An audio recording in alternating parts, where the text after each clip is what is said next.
You're listening to the CyberWire Network, powered by N2K. This episode is brought to you by Shopify. Forget the frustration of picking commerce platforms when you switch your business to Shopify, the global commerce platform that supercharges your selling wherever you sell. With Shopify, you'll harness the same intuitive features, trusted apps, and powerful analytics used by the world's leading brands. Sign up today for your $1 per month trial period at shopify.com/tech, all lowercase. That's shopify.com/tech.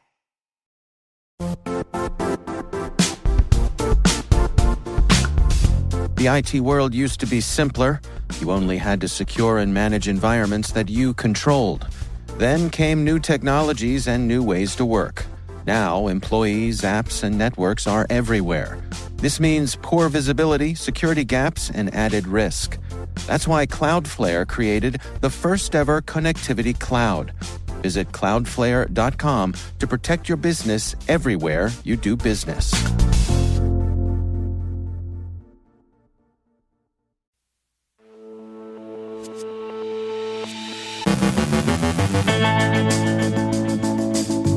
The FBI is the repossessor of dispossessor. The NCA collars and extradites a notorious cybercriminal.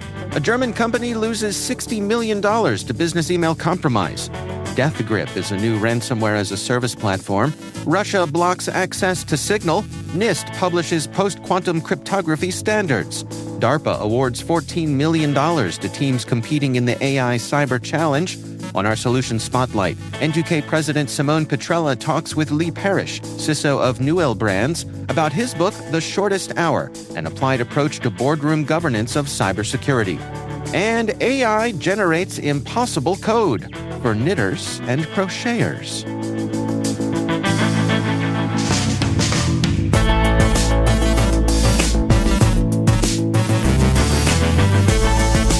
It's Tuesday, August 13th, 2024. I'm Dave Bittner, and this is your CyberWire Intel Briefing.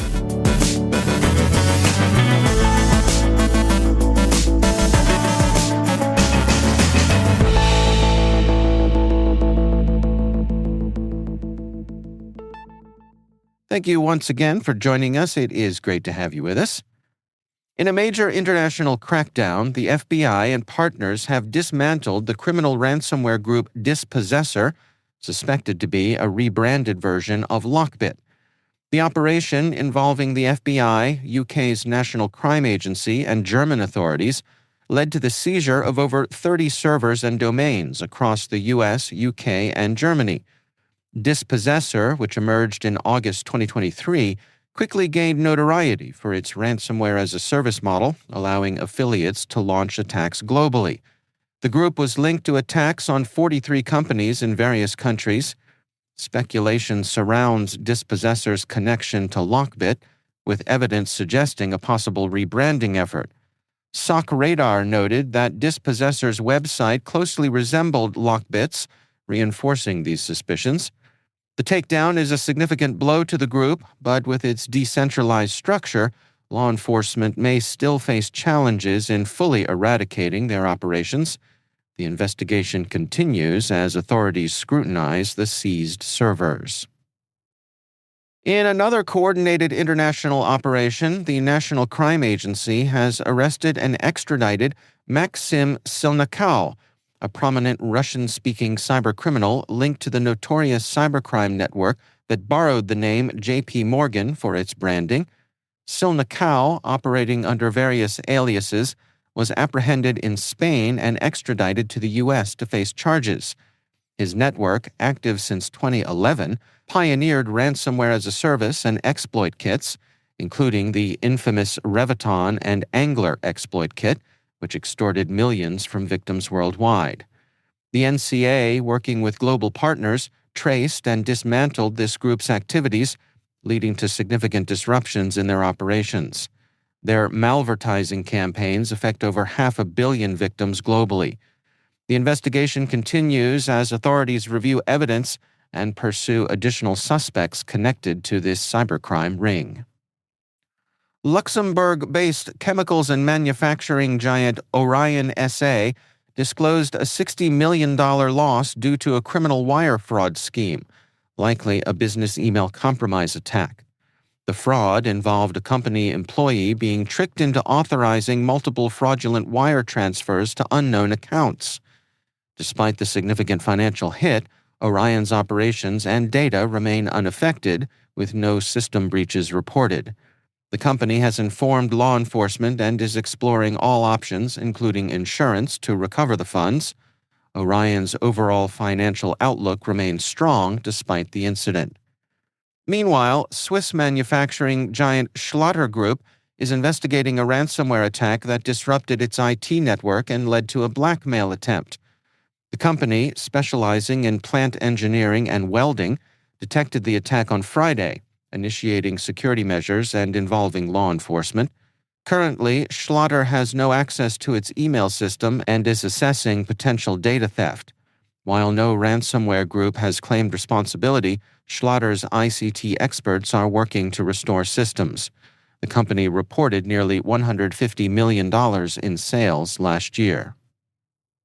A new ransomware-as-a-service platform, DeathGrip, has emerged, making sophisticated ransomware tools accessible to cybercriminals with limited technical expertise.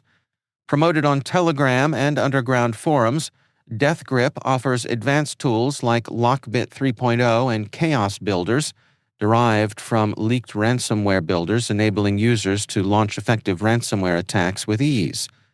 This platform underscores the increasing accessibility of cybercrime tools, raising the threat level for businesses and individuals worldwide.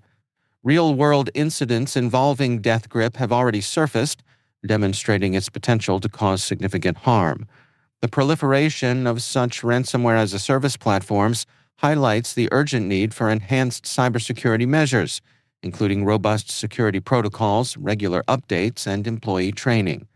Collaborative efforts among governments, private sectors, and cybersecurity experts are crucial in combating this evolving threat and safeguarding sensitive data from ransomware attacks. Russia's state communications watchdog, Roskomnadzor, has blocked access to the Signal messaging app, citing violations of Russian legislation aimed at preventing its use for terrorist purposes. This move is part of a broader crackdown on dissent and media freedom following Russia's invasion of Ukraine. The government has previously blocked independent media, Twitter, Facebook, and Instagram. Additionally, YouTube has faced mass outages, which experts believe may be part of the Kremlin's efforts to limit access to opposition views. NIST has officially published 3 post-quantum cryptography standards, Kyber, Dilithium, and Sphinx Plus, with a 4th, Falcon, chosen for future standardization. These standards aim to protect against quantum computing threats, which could potentially decrypt current asymmetric encryption methods. IBM played a significant role in developing these algorithms and worked with NIST in establishing the PQC framework.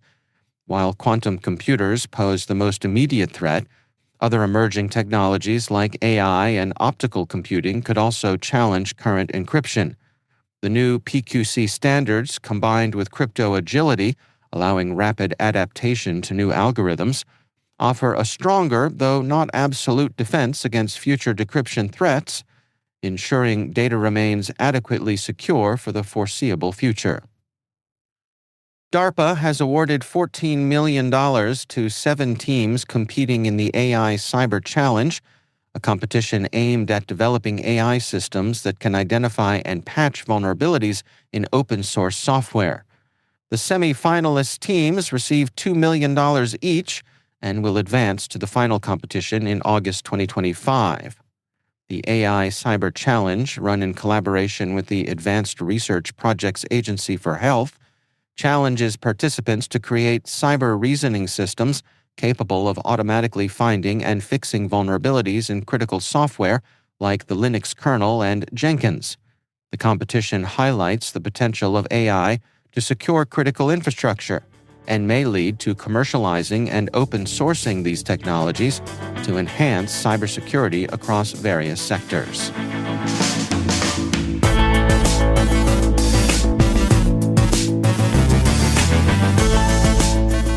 Coming up after the break, N2K President Simone Petrella speaks with Lee Parrish, CISO of Newell Brands, about his book, The Shortest Hour, an applied approach to boardroom governance of cybersecurity. Stay with us.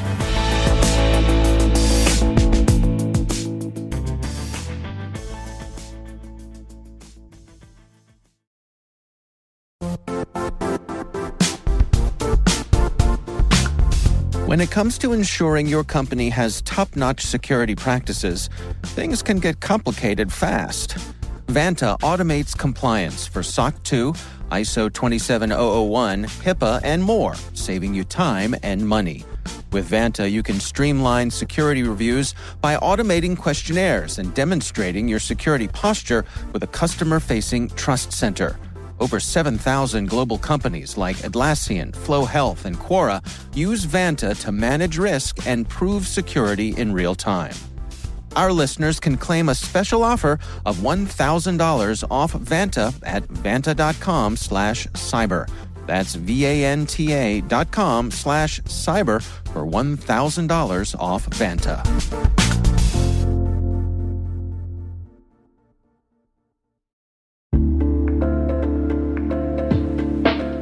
Most of our listeners who deal with legacy privileged access management products know they tend to be expensive, difficult to deploy, and hard to use. Keeper Security is the answer. Keeper's Zero Trust solution delivers password, secrets, and connection management in one easy-to-use platform. It's fast to deploy, agentless, clientless, and has no implementation fees. Plus, Keeper is FedRAMP authorized. That's why we trust Keeper to prevent breaches and gain full control over privileged users. Visit keeper.io/cyberwire to schedule a quick demo. That's keeper.io/cyberwire. And thanks to Keeper Security for supporting our podcast.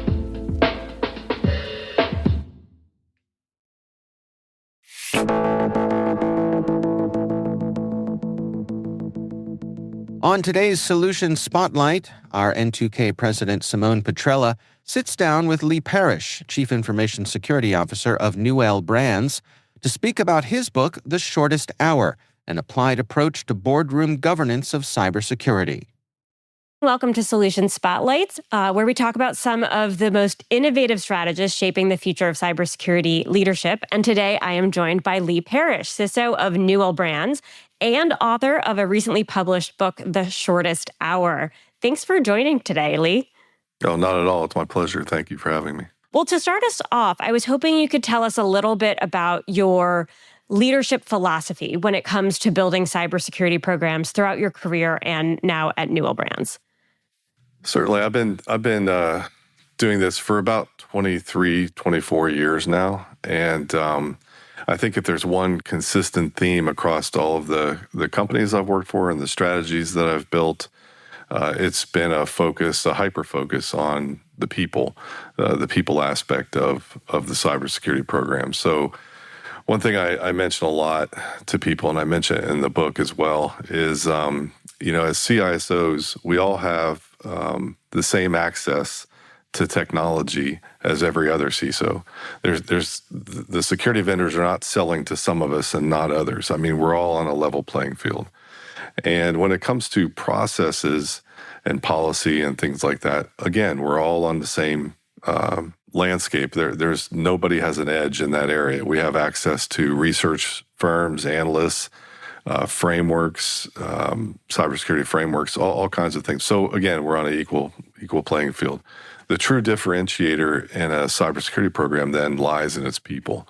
And as a result of that, I spend a lot of time selecting the right people, selecting people who are curious and people who like to dive into unintended use cases for technology and things like that, people who are curious. So that's what I've been doing consistently over my career. And, that always resonates with me as a recovering consultant where we focus so much on people, processing, technology. And I'm a huge advocate that people are kind of truly the long pole in that tent. In the companies that you've worked with or the organizations that you advise, obviously the budget and the sophistication of some of those enterprises can be very different. And so when it comes to selecting people, What's that consistent thread that you have maybe leveraged throughout that journey to focus on the people? Because I'm sure there have been organizations where you have unlimited operating budget to actually spend on salaries and you can kind of build the best or buy the best. But then what happens when you're just looking for that curiosity and fostering them? And or is it a balance between the two? And it's been that way no matter what organization you've supported. Yeah, I think there's always a challenge in bringing on new folks. Getting the budget and things like that for small to mid cap companies. So what you want to do is make sure that when you do get the funding for that, you fill that chair with the most optimal resource that you can find. What I've seen in my career and recently in the last 10 years is the resumes that come across my desk are usually people who have 1 to 3 years of experience. And so if a CISO has a strategy to fill, let's say, 15 roles in their cybersecurity program, and their strategy is, I want to fill these with people who have 8 to 10 years of experience, that may not be realistic, not in today's environment, unless you're willing to pay over market for those folks and have them work remote 100% of the time, pay them an exorbitant amount of money above comp ranges.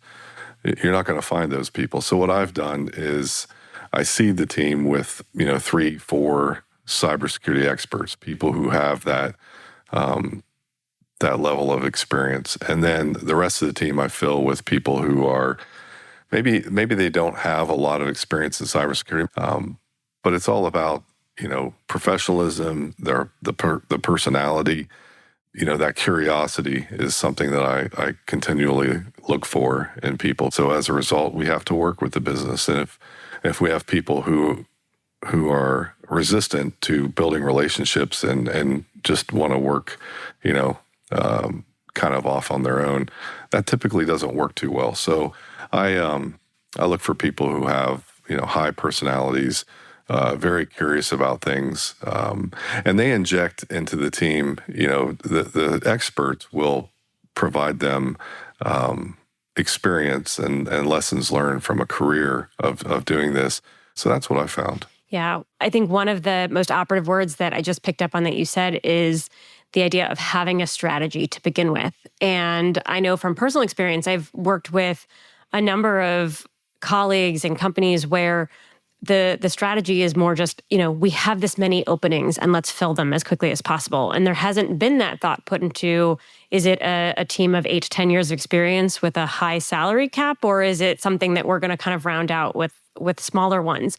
What do you think, I guess maybe my first question is why is it so hard for us as an industry to kind of wrap our heads around that strategy? If you're building a team, you have to sort of think about the constraints of the budget you have, and then what are you going to build, and how do you think about those positions and those players before you actually start putting people on the ground?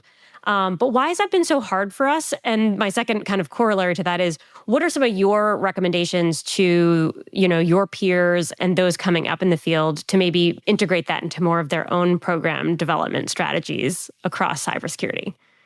It is a challenge. I think that a lot of times, I think it's much better now than it was in the past. In the past, most of, I will say many of the security leadership were comprised of people who were very technical and didn't have a lot of business acumen. They were hands-on keyboard. And when the need arose for someone to take a CISO role, the logical selection was somebody who's been involved in it, and that usually was a technical person.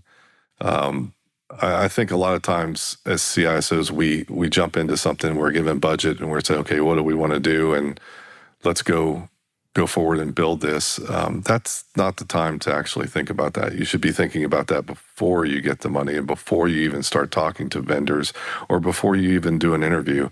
The analogy that I use quite a bit is when you go into a car dealership to purchase a car, you don't walk on the lot and say, show me everything. I want to see SUVs. I want to see electric cars. I want to see compact cars. I want to see sports cars. I want to see electric vehicles. No, you already have an understanding of some of the models that you want to see, and you probably have an understanding of the price range you're probably going to pay. It's the same thing for cybersecurity. You should already know what it is that you want, who you're going to talk to, and kind of sort of know how much you're going to pay. As far as the people aspect goes, I would say one of the things that I like to do is to make a quad chart. So that's kind of the way that I've done it. And then I meet with, before I even give the strategy to the CEO, what I'll do is I'll go to each of the individual leaders, and I'll talk about how the security solutions I'm proposing may interoperate with what's already in the environment. You just want to make sure that the whole strategy fits together.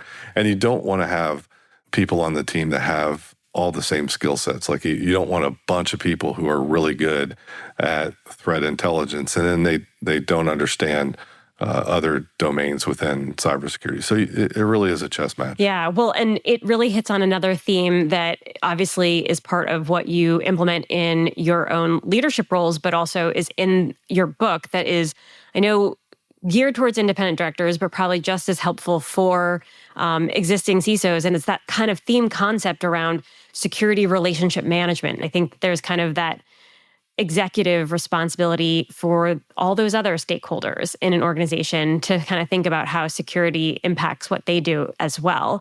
And I say that to pivot into what inspired you to write this book, because if I have it correct, the shortest hour is meant to help inform new directors on boards to understand how they can actually conduct and not only ask the right questions as they execute cybersecurity oversight, but also understand enough to make, some real actionable decisions out of that and evaluate where things are. So can you talk to me a little bit about what inspired you and what are some of the things that you hope directors who have an opportunity to read this take away from it?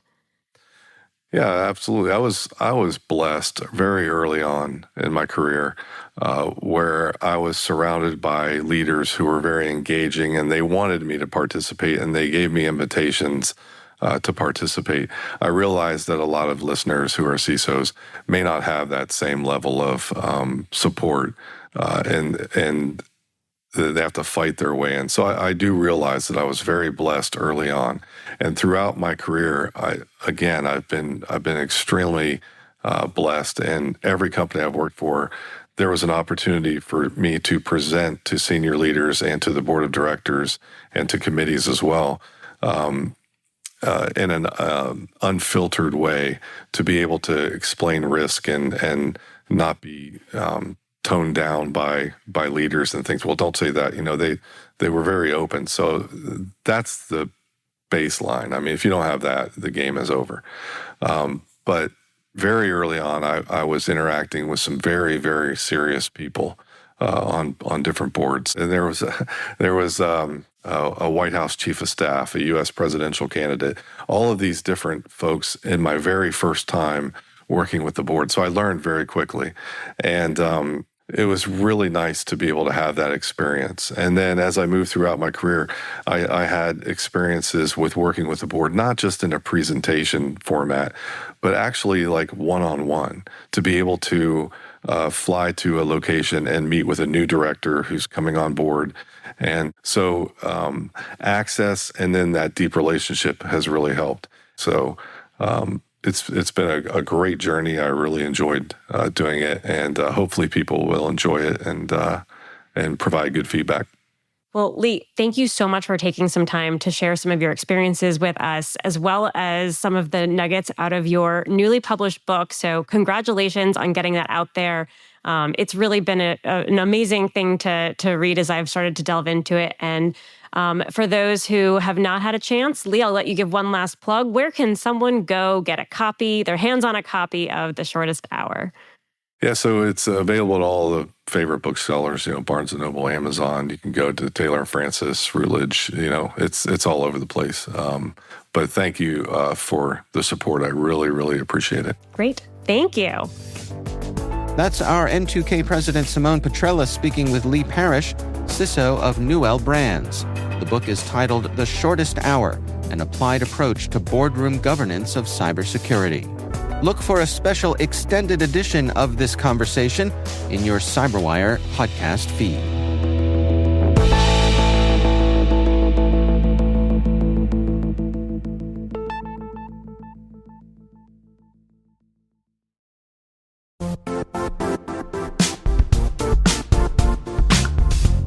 Elevate your enterprise identity solutions with Strata. Seamlessly connect legacy apps to any identity provider, apply MFA effortlessly, and maintain identity continuity without disruptions. Strata reduces tech debt, enhances security, and provides a robust, efficient identity management system. Feel secure and efficient managing your identity infrastructure. Strata helps you streamline operations and ensure continuous identity availability. Visit strata.io/cyberwire, share your identity challenge, and receive a free set of AirPods Pro. Take control of your identity management today. Visit strata.io/cyberwire. And our thanks to Strata for being a longtime friend and supporter of this podcast.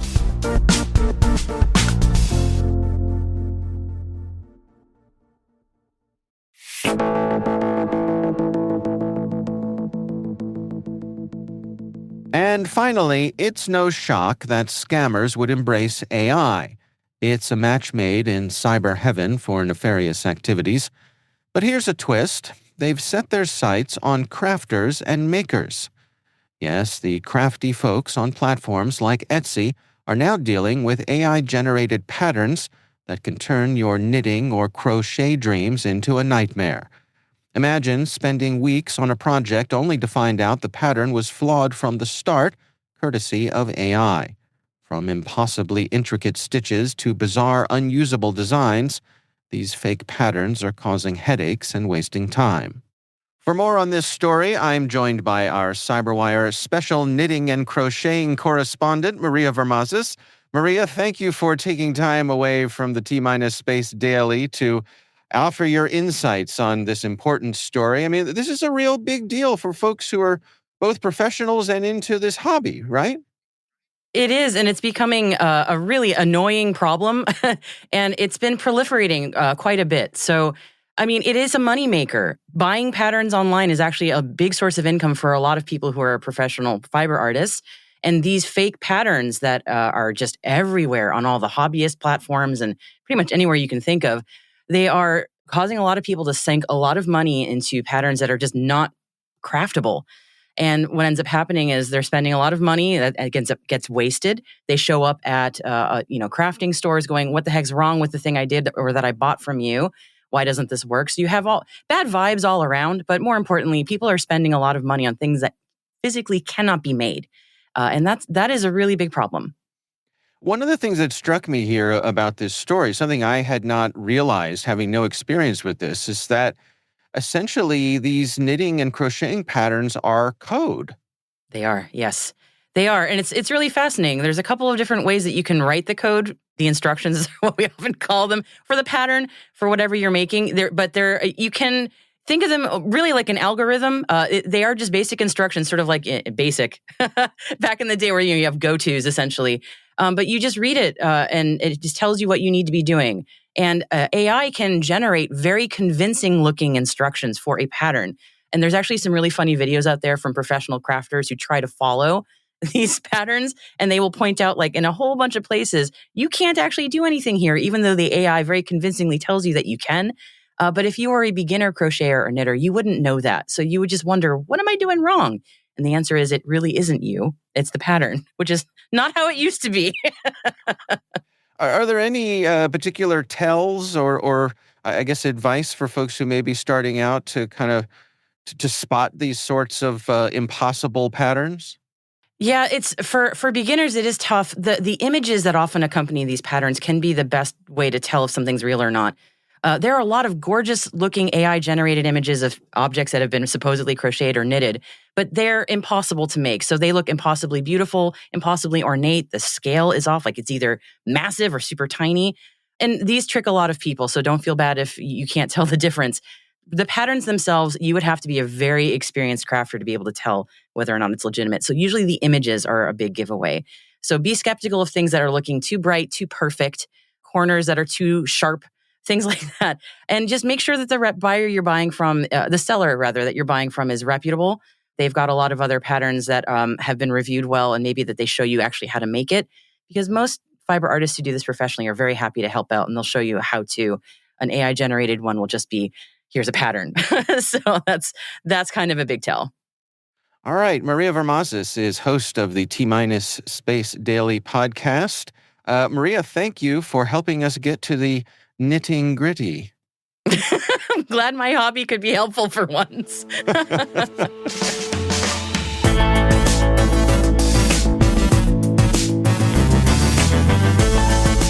And that's the CyberWire. For links to all of today's stories, check out our daily briefing at thecyberwire.com. We'd love to know what you think of this podcast. Your feedback ensures we deliver the insights that keep you a step ahead in the rapidly changing world of cybersecurity. If you like our show, please share a rating and review in your favorite podcast app. Please also fill out the survey in the show notes or send an email to cyberwire@n2k.com.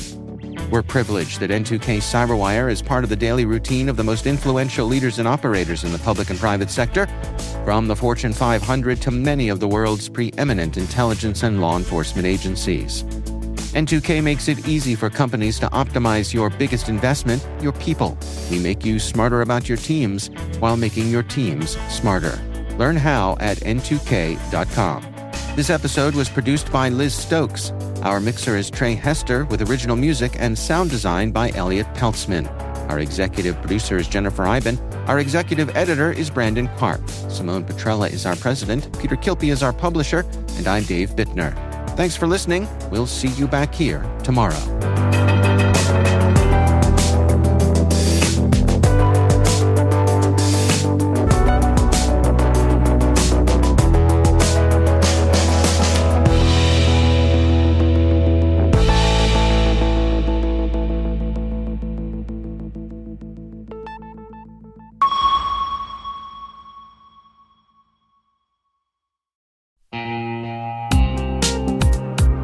This September 18th and 19th in Denver, a tight community of leading experts is gathering to tackle the toughest cybersecurity challenges we face. It's happening at MWise, the unique conference built by practitioners for practitioners. Brought to you by Mandiant, now part of Google Cloud, MWise features one-to-one access with industry experts and fresh insights into the topics that matter most, right now, to frontline practitioners. Register early and save at mwise.io/cyberwire. That's mwise.io/cyberwire.